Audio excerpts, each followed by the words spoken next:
निवडणूक आयोगाने महाराष्ट्रासह 16 राज्य आणि 3 केंद्रशासित प्रदेशांमध्ये SIR ची प्रक्रिया सुरू करण्याची घोषणा केलेली आहे। SIR चा हा तिसरा टप्पा असेल आणि याच्यात हिमाचल प्रदेश, जम्मू आणि काश्मीर, लडाख वगळता संपूर्ण देशाचा समावेश असेल। देशभरात साधारण 20 मे पासून SIR ची प्रक्रिया सुरू होतीये आणि ती डिसेंबरमध्ये पूर्ण होईल। प्रत्येक राज्यासाठीचं वेळापत्रक निवडणूक आयोगाने जाहीर केलेलं आहे। त्यामुळे राज्यात किती मतदारांची नावं कट होणार, कोणाला याचा राजकीय फायदा होणार, ही प्रक्रिया नेमकी कशी राबवली जाणार, हेच आजच्या ऑन पॉइंट मध्ये डिकोड करूया।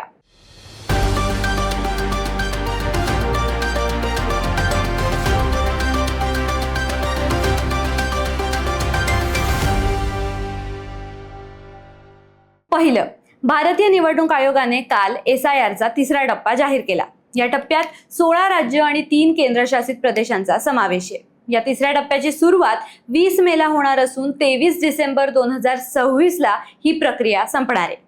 त्यात महाराष्ट्र सुद्धा असणार आहे। महाराष्ट्रात 20 जून पासून ही प्रक्रिया सुरू होईल आणि अंतिम मतदार यादी जाहीर झाल्यावर म्हणजे साधारण 7 ऑक्टोबर पर्यंत प्रक्रिया पूर्ण होणार आहे। या तिसऱ्या टप्प्याची प्रक्रिया कशी असणार आहे तर या टप्प्यात 3.94 लाख बूथ लेवल ऑफिसर्स घरोघरी भेट देतील आणि 36.73 कोटी मतदारांची माहिती घेतील।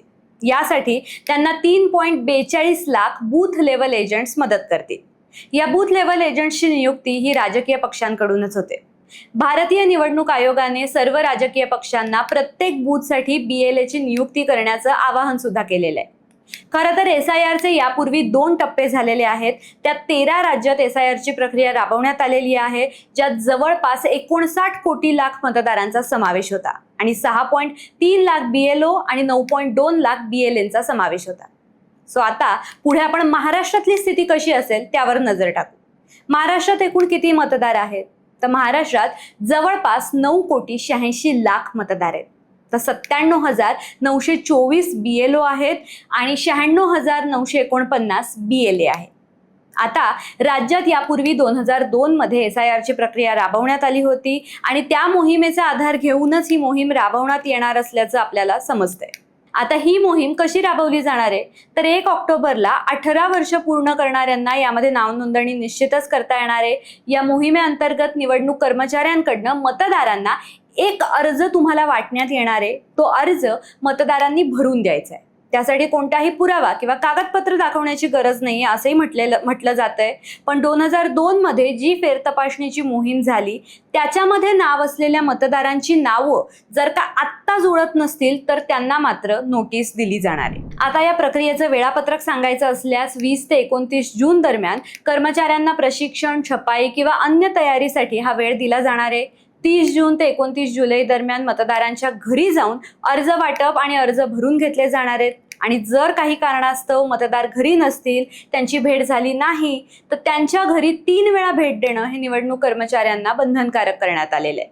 त्यानंतर पुढे 5 ऑगस्ट रोजी मतदार याद्यांचा मसुदा हा जाहीर केला जाणार आहे।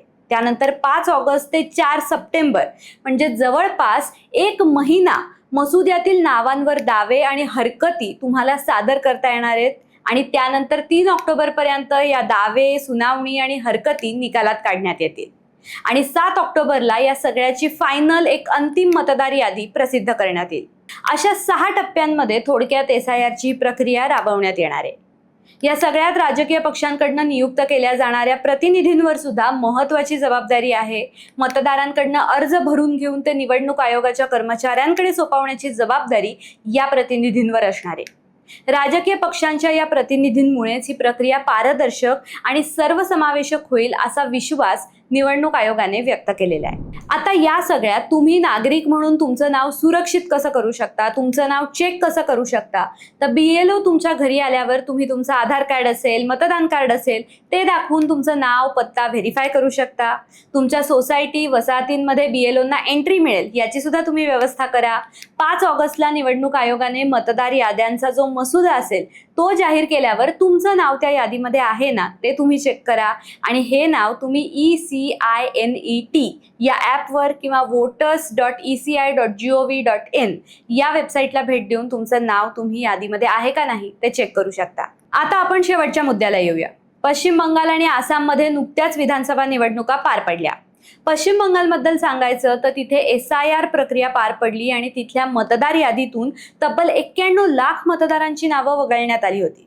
आता यापैकी 63 लाख मतदारांना अनुपस्थित, गैरहजर, स्थलांतरित, मृत किंवा डुप्लिकेट म्हणून नोंदवण्यात आलेलं आहे आणि उर्वरित 27 लाखांमध्ये तार्किक चुका, विसंगती या अशा गोष्टी आढळून आल्यात, जसं की नावातल्या स्पेलिंगच्या चुका असतील, लिंग नोंदवताना झालेल्या चुका इत्यादी. त्यामुळे महाराष्ट्रातही नेमकी किती नावं वगळली जाणार याबद्दल सगळ्यांमध्ये उत्सुकतेचं वातावरण बघायला मिळते. कोणत्या भागातून जास्त नावं वगळली जाऊ शकतील, त्याचा कोणाला राजकीय फायदा होऊ शकणार, या सगळ्याबद्दल सुद्धा लोकांच्या मनात क्युरिओसिटी निर्माण झाल्याचं चित्र आपल्याला दिसतंय.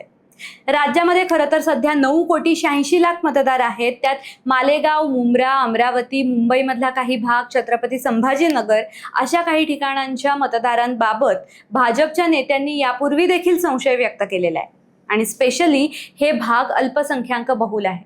त्यामुळे या सगळ्याच्या पार्श्वभूमीवर राज्यातून नेमकी किती नावं वगळली जाणार याकडे सर्वांचं लक्ष लागून राहिलेलं आहे. आज इथेच थांबूया. तुम्हाला याबद्दल काय वाटतंय कमेंट करून नक्की सांगा आणि पाहत रहा ऑड इव्हन.